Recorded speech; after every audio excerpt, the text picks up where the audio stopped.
Dari naan jetti lubbuun akka abbaa biyyoota abaabuu lammii goota hayyootii oromoota qabsaawaa dirree lolaa goota waraanaaf wanta isaanillee hanqadhu abaabuu kiyyaa goota tana foon koona butaa hedduu jabaadha ture seenaa manguddoota waraanaa fi gaacheenaan diina isaa dhorkata amma yeroon nu geesse ijoollee dargaggoota biyya abbaan isinii eenyurra dhiifta laata hedduudha gabroonfamne gita bittuu jalatti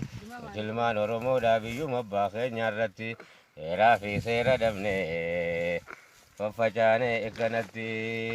hayyootantuu harme abboo koo gurraan na dhageeysa waraabeysaatu yuuse hallayyaa dakaa keeysa qeerransa bookisa qarree bililee keeysa leencaatu aada bosona baddaa keeysa jaraan walis hin fuutu jaldo kee malli'ee isa seentaa garaan kan koo nama daadhaa biluun baaneen na jira abboon koo laalaan du'ee garaa dachiiti jira gochi ilmaan alagoota garaa keeysaanu jira mallattoo badiin qabne sumudaan nurra jira bakkayyoo yaamti lafeen gootoowwanii saba koo oromoo gurraan daagees alaabaaniin dhaaba biyya tookees cunqursaa oromoo da'eetiin baasa biyya tookeessa anittiin gala finfinneen eessa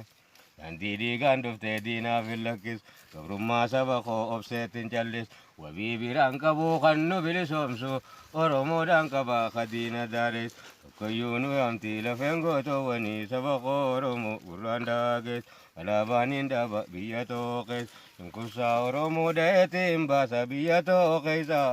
anittiin gala finfinneen eessa anittiin gala.